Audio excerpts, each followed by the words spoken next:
Estás en tu laptop en una noche lluviosa, donde tus padres han salido, ellos llegarán tarde, y decides navegar. Entonces decides entrar a una sala de chat. Afuera la lluvia es torrencial. Tu ancho de banda deja de ser el mismo, pero es suficiente como para chatear. Encuentras la sala correcta, una de creepypastas. Entonces la ves ahí, la niña que te encanta, y tratas de llamar su atención. Le escribes: hola, ¿cómo estás? Pero ella no contesta. Pasan los minutos, y piensas: va, es una pesada. Cuando estás a punto de irte del chat, ella contesta por mensaje: hola, estoy bien, ¿y tú? Entonces, movido por la emoción, le dedicas toda tu atención por mensaje privado. La conversación que entablas con ella no es la más fascinante, pero es suficiente para que ella siga contestando. Vos te emocionas cada vez más. Las manos te sudan, sientes la cara ardiendo. No sabes cómo, pero de pronto, la estás invitando a salir. ¿Quisieras ir al cine?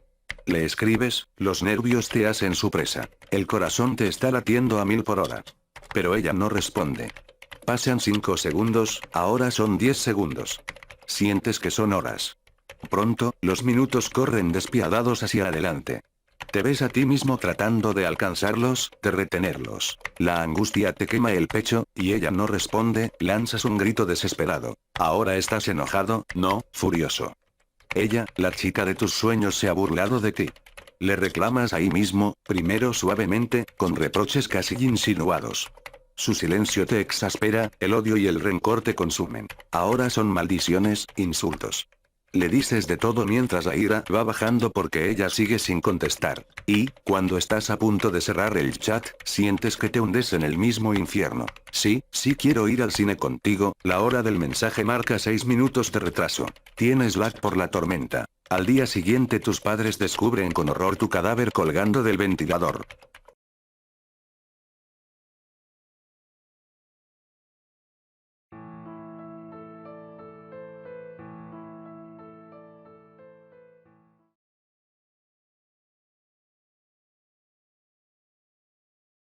Conocí Vocaloid cuando tenía 14 años de edad, y no negaré que me interesé bastante en este tema. A diario descubría más sobre este maravilloso mundo virtual.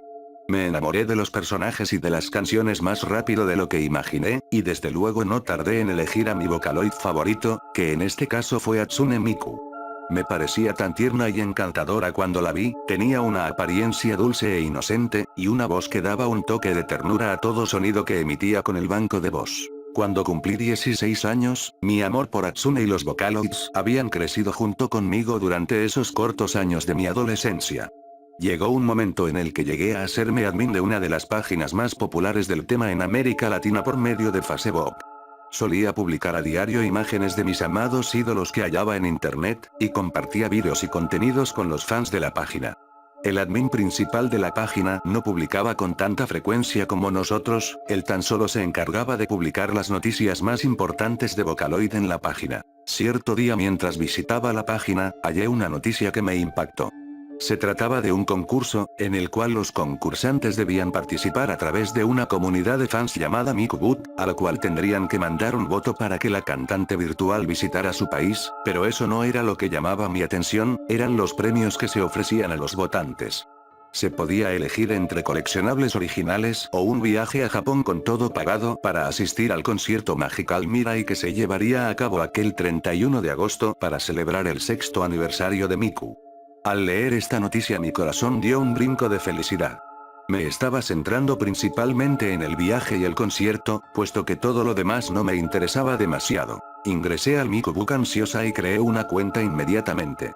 Buscaba el concurso por toda la página para votar lo más pronto posible, sin embargo me vi interrumpida cuando el programa Vocaloid se abrió ante mí sin que yo hubiera elegido abrirlo, y en este estaba escrito un conjunto de raros sonidos que empezaron a sonar sin que yo moviera un solo dedo. Se trataba de unos alaridos horrendos y estrepitosos en las escalas medianas del programa que lastimaban mis oídos. La voz de Miku sonaba un tanto ronca, era un sonido verdaderamente desagradable. Cerré el programa apresurada, pues no le di ninguna importancia, estaba más ocupada buscando el concurso, cuando por fin lo encontré, me dispuse a votar, dar una pequeña explicación de por qué amaba Vocaloid, y a elegir el premio que quería si es que ganaba. Estaba a punto de mandar mi voto, pero en ese instante el programa abrió nuevamente, y esos irritantes chillidos volvieron a ensordecerme. Quise cerrar el programa otra vez, pero este no respondía. Al centro de la pantalla aparecía un cuadro que no podía entender porque estaba en japonés. Los atroces gritos continuaban torturándome y se oían cada vez más intensos y más cercanos. Desesperada de callar aquellos horribles sonidos, cerré bruscamente mi laptop, y fue cuando el silencio reinó, y pude pensar con claridad. Me quejé de mi ordenador, porque era viejo y obsoleto, y le eché la culpa por los problemas que el programa había presentado. Unas horas después abrí nuevamente mi computadora e inicié sesión como si nada hubiese sucedido. El Vocaloid aún estaba abierto, pero no tenía nada escrito, era muy extraño pero no me importó, lo cerré con facilidad esta vez, y pude enviar finalmente mi voto. Apagué el ordenador después de cerrar el navegador, y me fui a dormir, pues estaba agotada.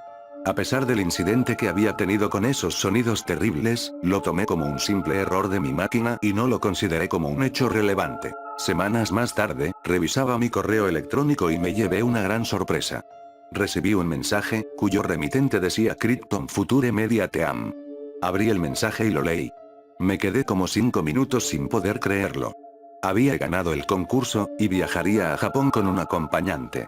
Era difícil de creer, pero era cierto. Les conté a mis padres, quienes al principio no me creyeron hasta que les mostré el mensaje de Krypton. Con mucha emoción decidimos que mi padre sería quien me acompañaría a la Tierra del Sol naciente para cumplir mi sueño de contemplar un fantástico concierto. 2 semanas después, me encontraba en el aeropuerto de mi ciudad, esperando al próximo vuelo para ir a Santa Cruz, de ahí viajaría a Brasil y una vez allí tomaría un vuelo a Japón. Durante los vuelos me la pasé escuchando música y escribiendo en mi diario lo emocionada que estaba de llegar a Japón. Estaba tan ansiosa que ni siquiera podía dormir, tan solo esperaba con ansias el día en que gritara entusiasta con las multitudes sosteniendo un puero fosforescente y disfrutando de un espectáculo con holografía tridimensional de última tecnología. Aquel esperado momento llegó un día después de que mi padre y yo llegamos a Yokohama la noche del 30 de agosto. Nos instalamos en un hotel que el concurso pagaba, y que contaba con todo lo necesario, en especial mi mayor necesidad: Wi-Fi. En cuanto llegamos a la habitación mi padre decidió tomar una siesta, mientras yo abría mi computadora, y la encendía para chatear y contarles a mis amigos sobre el viaje. Cuando abrí el navegador, juntamente con este se abrió el Vocaloid, lo cerré ya que no lo usaría en ese momento, pero este se volvió a abrir solo. Harta del problema reinicié la máquina, y pude abrir mi navegador sin incomodidades. Cuando entré a Facebook tenía muy pocos conectados, así que pensé en mejor buscar uno de mis mangas preferidos, el mejor para la ocasión: Hatsune Mics. A pesar de haberlo leído varias veces, ahora más que nunca sentía la necesidad de leerlo nuevamente. Sin embargo, esta vez no podía encontrarlo. Busqué y busqué en diferentes páginas, pero no lo encontraba. En mi último intento logré dar con el tan anhelado manga, aunque solo hasta el 3er capítulo. A medida que leía, guardaba una a una las páginas del manga en una carpeta especial.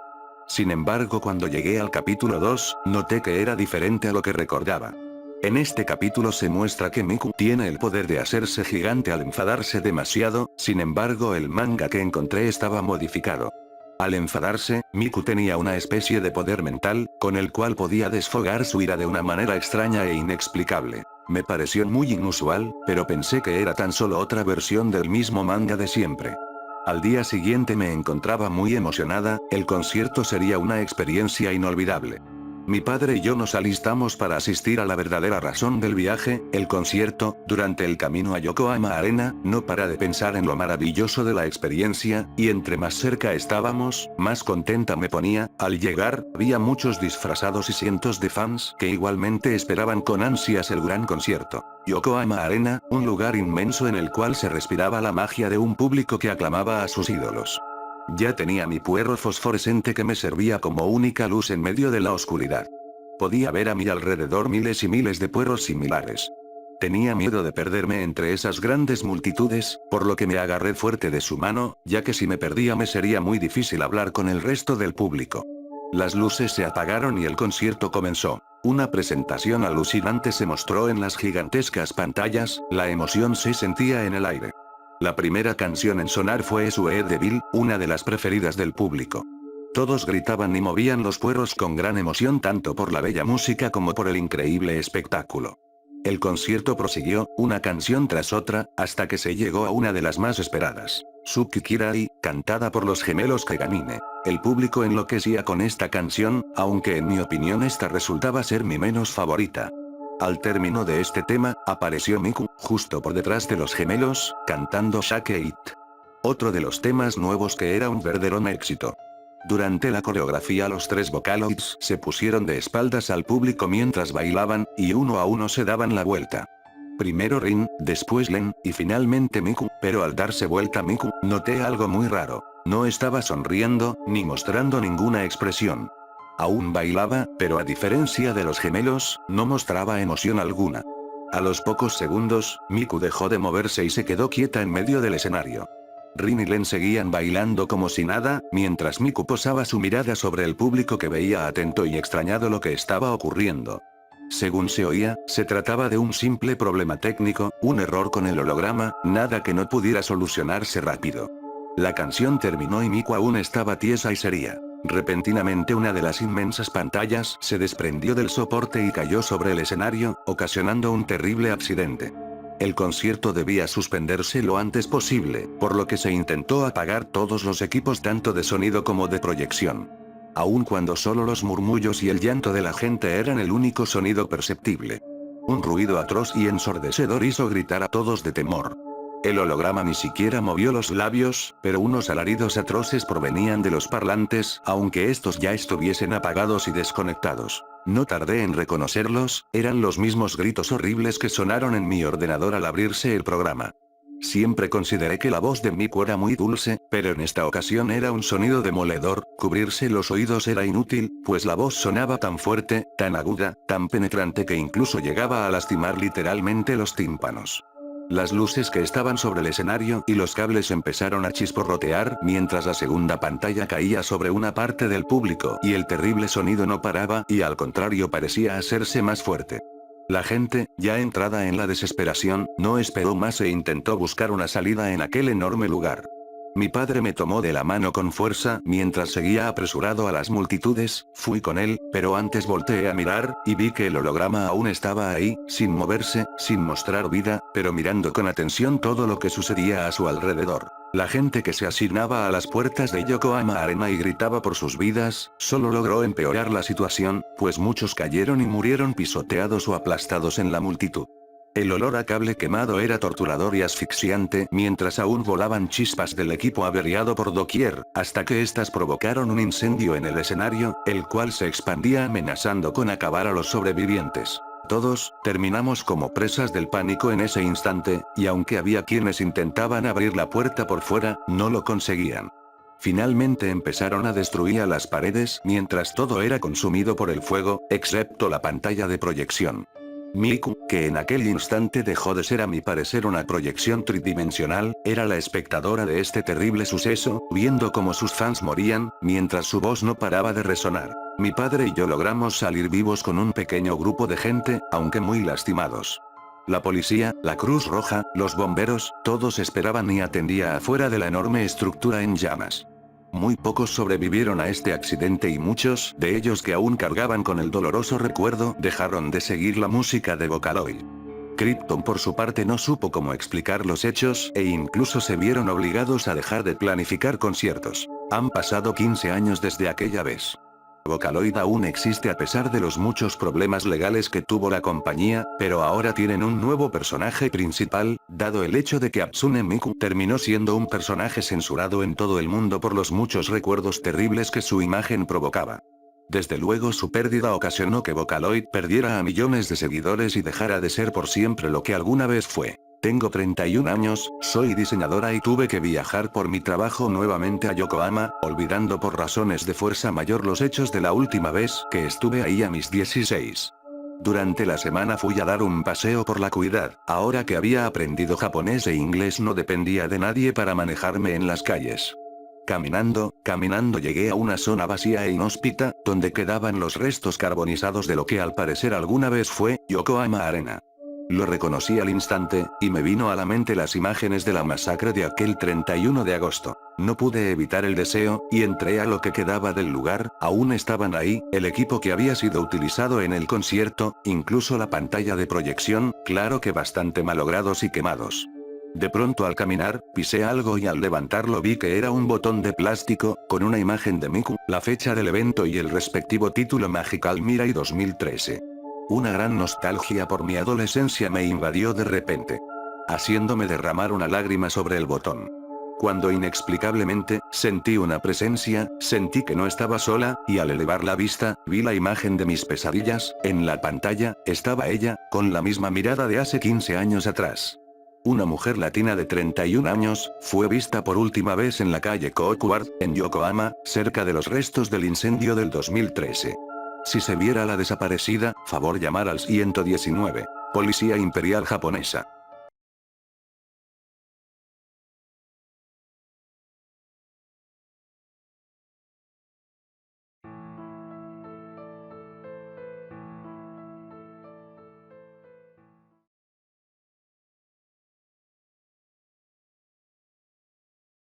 En la década de los 90, una chica se suicidó después de ver una imagen publicada en un antiguo grupo de noticias. La imagen era de una figura, que algunos identificaron como una mujer, de pie en medio de un camino solitario. La figura era transparente a tal punto de que sus piernas apenas eran visibles, no hay rasgos faciales que se puedan identificar, pero el resto de su figura parece que tuviera extremidades largas que se parecen en parte a las patas de una araña. Aquellos que han visto la imagen o saben de su existencia han llegado a conocer a la figura como la merodeadora. El primer caso que se conoció de la merodeadora ocurrió en 1996, cuando una chica universitaria llamada Ine visitaba a su familia durante la época de vacaciones. Tenía un gran interés por lo paranormal. Ine vio la imagen en el grupo de noticias que tenía escrito un pequeño mensaje que decía, "Puedes verla, ahora ella te ve". Docenas de usuarios vieron la misma publicación. La mayoría no le dio mucha importancia, algunos se quejaron de experimentar fuertes dolores de cabeza luego de ver la imagen, y se han hecho testimonios similares desde entonces. Según la familia de Irein, comenzó a sufrir fuertes pesadillas después de ver la imagen. Afirmaba que, cuando se despertaba, podía ver a la merodeadora desde su ventana. A veces raspaba el vidrio con sus largas extremidades, pero por lo general solo la miraba. Era incapaz de moverse en su presencia, como si decenas de manos invisibles la sujetaran. Incluso si cerraba los ojos, podía verla. Su familia estaba segura de que solo se había asustado por una imagen de internet, y tenía pesadillas por ello. Hasta que Hane se quejó de que la merodeadora la perseguía. La veía incluso cuando había gente a su lado, pero estos nunca veían nada. La familia de Ian se preocupó por su estado mental, pero solo le aseguró que la merodeadora no era real. Pero lamentablemente Ian siguió empeorando. Comenzó a tomar medidas extremas para mantenerse despierta. Cuando el café dejó de ser suficiente, comenzó a golpearse una y otra vez para no cerrar los ojos durante la noche. Estaba convencida de que, si volvía a dormir, la merodeadora se la llevaría. Su familia sabía que no podían esperar a que las cosas mejoraran, decidieron internarla en un hospital psiquiátrico, pero era demasiado tarde. La madre de Ian entró a la habitación buscándola. Pero no parecía haber rastro de ella hasta que abrió las puertas del armario. Ian se acurrucaba en una esquina. Sangre cubría su cuerpo, había una gran hendidura en su garganta, y sostenía una nota que decía, "Ya no podrás hacerme daño". El caso de Ian no está aislado. Por el resto de la década de los 90, docenas de personas desaparecieron o se suicidaron luego de ver la imagen de la merodeadora. A pesar de mis mejores esfuerzos para localizar la imagen, parece que no queda copia alguna de ella. Sin embargo, recientemente decidí publicar mi correo electrónico en la página con la esperanza de que alguien me envíe la imagen si es que la tiene. Y una hora después recibí un correo. En la sección de temas estaba escrito, "Puedo verte". Y abajo decía, "¿Puedes verla? Ahora ella te ve". Había una imagen adjunta con el mensaje. No puedo verificar si es la verdadera imagen de la merodeadora, pero debo advertirte que, si eliges ver la imagen, lo haces bajo tu propio riesgo.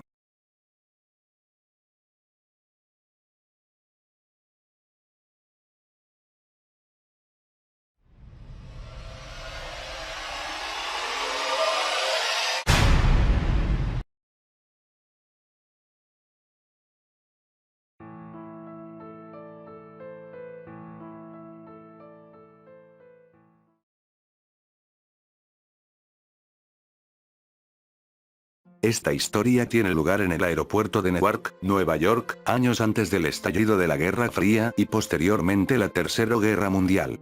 Nuestro protagonista es un hombre marcado por su pasado, imágenes imborrables que lo acompañarían y cuyo significado comprendió años más tarde. Ocurrió un sábado en concreto, algunos padres habían llevado a ver a sus hijos la salida de los aviones. Nuestro hombre, mezclado entre ellos, estaba intentando recordar el rostro de una mujer. Su mente le llevaba a un embarcadero, un escenario frío acompañado por el repiqueteo de la lluvia y luego ella, con su inconfundible belleza. No hay diferencia entre un recuerdo habitual y uno inolvidable, ese que jamás podrán sacarlo de tu mente, así era el rostro de esa mujer para él. Su cara fue la única imagen que le dio paz después de que estallara la guerra. Un súbito estruendo, el rostro de aquella mujer, su cuerpo desplomándose y los gritos de la multitud en un embarcadero inundado en pánico. Luego muerte. Una herida en su mente. Tiempo después llegó la destrucción de Nueva York. Muchos murieron. Algunos creyeron salir victoriosos, pero fueron hechos prisioneros. Los supervivientes se escondieron en una red subterránea bajo el World Trade Center. En la superficie, Nueva York, como la mayor parte del mundo, estaba inhabitable, destruida por una bacteria muy poderosa, los gases químicos y la atmósfera terrestre estaba siendo destruida por la radioactividad. Los vencedores hacían guardia sobre un imperio de ratas. Los prisioneros eran sometidos a experimentos aparentemente de gran importancia para quien los llevaba a cabo. El resultado fue una decepción, la muerte para muchos y para el resto, locura. Un día vinieron a escoger a un sujeto de pruebas, era el hombre cuya historia estamos contando. Estaba asustado, había oído algo sobre el experimentador de mentes. Estaba preparado para encontrarse con un científico loco al Dr. Frankenstein, pero en su lugar vio a alguien amable, le dijo que la humanidad estaba condenada. El espacio estaba prohibido, y que la única esperanza de sobrevivir estaba en el tiempo.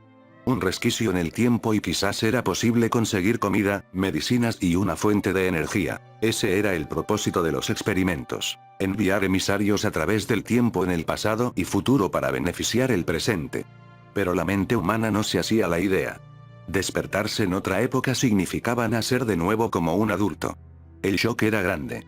Sin una fuerte imagen mental, la concentración del sujeto era imposible. Y así fue como empezaron las pruebas en él. Al principio fue muy duro, pero en el 10º día empezaron a resonar imágenes auténticas. Una apacible mañana, una habitación iluminada, niños auténticos, pájaros auténticos, gatos auténticos, tumbas auténticas. En el 16º día se encontraba el muelle de Newark, vacío. Con una aura de felicidad, pero diferente, era el mismo lugar de sus recuerdos, pero diferente. Una chica cruza el muelle, podría ser la mujer que estaba buscando en sus recuerdos, la ve sonreír. De pronto aparecen otras imágenes, es un museo, pero no recuerda eso. Todo es tan confuso. En el 30º día la vuelve a ver. Ahora está seguro de que es ella. De hecho, es de lo único que está seguro, en medio de ese mundo sin fecha que no deja de aturdirlo en su inmensidad. Cuando se recupera de su trance, la mujer se ha ido. Los experimentadores aprietan su control, enviándolo de vuelta en el tiempo, revierten el tiempo de nuevo, él regresa. Esta vez está cerca de ella, él le habla. Ella le da la bienvenida. Es algo inesperado, sin recuerdos, sin planes. El tiempo transcurre sin dolor a su alrededor. Sus únicos puntos de referencia son la sensación del momento que están viviendo y las marcas en las paredes. Más tarde, se encuentran en un jardín. Recuerda que había jardines. Ella le pregunta acerca de su collar, el collar de combate que llevaba al comienzo de la guerra que estaba por venir.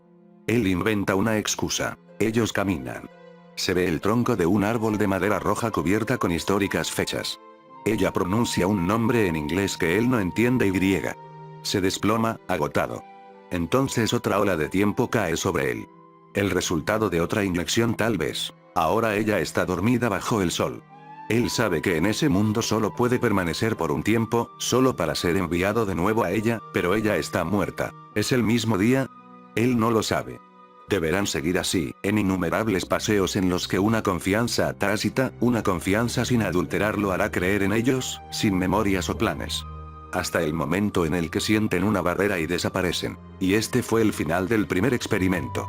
Fue el punto de partida para toda una serie de pruebas en la que lo harían reunirse con ella en diferentes momentos. A veces se la encontraba frente a frente, otras dándole la bienvenida de una manera sencilla. Siempre regresa, lo llama como un fantasma. Un día ella parece asustada. Un día ella se inclina hacia él. En cuanto a él, nunca sabe si él se mueve hacia ella, si él es impulsado, si de verdad lo ha hecho, o si solo está soñando. El 50º día se encuentran en un lugar lleno de animales. Ahora el objetivo se ajusta perfectamente. Es el momento oportuno, deben permanecer allí y moverse sin esfuerzo. Ella también parece confundida. Ella acepta esto como un fenómeno natural, la corriente de este visitante que viene y va, que existe, habla, ríe con ella, se detiene a hablar, le escucha y luego desaparece. Ha superado otra etapa del experimento. Una vez de vuelta a la realidad, hay algo diferente. No solo los doctores se encuentran presentes, hay personas que dicen ser los líderes del campamento. Escucha cómo la conversación gira en torno a él. Después de los brillantes resultados quieren enviarlo al futuro. El futuro estaba mejor protegido que el pasado. Después de difíciles y dolorosas sesiones, finalmente tuvo una imagen de aquel mundo por venir. Y vio el planeta, Nueva York, reconstruido cientos de años en el futuro. Otros lo estaban esperando. Fue un encuentro breve. Recitó su discurso. ¿Cómo la humanidad había sobrevivido? ¿Cómo lo lograron? ¿Cuáles fueron los medios de su supervivencia? Y al fin obtuvo respuesta. Le dieron una unidad de potencia, lo suficientemente fuerte como para poner toda la industria humana en movimiento, y de nuevo las puertas del futuro se cerraron. Algún tiempo después de su regreso, fue trasladado a otra parte del campamento. Había sido una herramienta, lo habían utilizado usando las imágenes de su pasado como cebo para condicionarlo, estaba a la altura de sus expectativas, y ya había jugado su papel. Ahora solo esperaban liquidarlo, deshacerse de él. Entonces le llegó una imagen, un fragmento en el tiempo. Un mensaje de los pueblos del mundo por venir. Ellos también viajaron a través del tiempo, y con mayor facilidad. Ahora estaban allí, dispuestos a reconocerlo como uno de los suyos. Pero él tenía una petición. En lugar de ese pacífico futuro, quería ser devuelto al mundo de su pasado, en el que esa mujer lo estaba esperando. Estamos en el aeropuerto principal en Newark, el ambiente es cálido. Es sábado por la tarde, debe ir a casa, aunque de manera confusa siente que debe permanecer allí también, viendo los aviones. Entonces la ve, con su inconfundible belleza, corre hacia ella. Y cuando reconoce al hombre que lo había arrastrado a aquel campamento subterráneo, entendió que no había manera de escapar del tiempo, y que ese momento concedido sería lo último que vería en este mundo. La besa y cierra los ojos, era el momento de su propia muerte.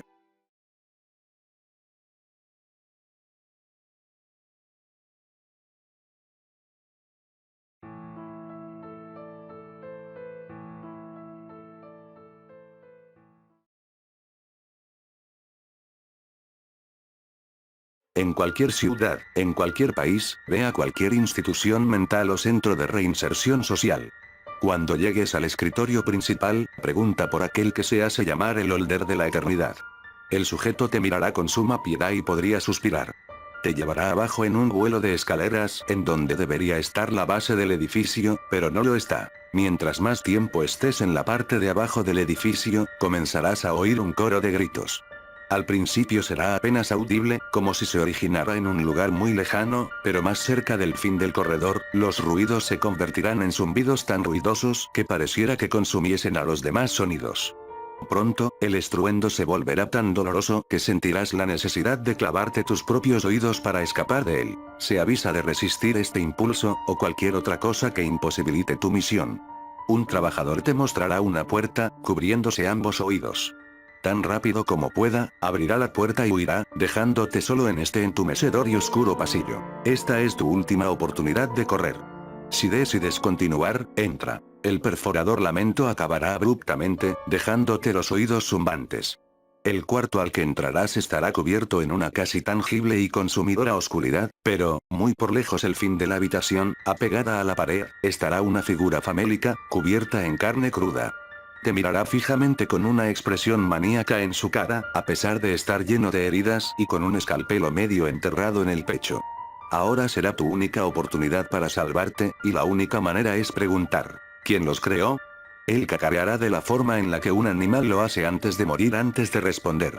Te contará la historia más terrorífica que hayas escuchado, más allá de los primitivos conceptos de dolor y muerte, entrará en la pura esencia de la maldad.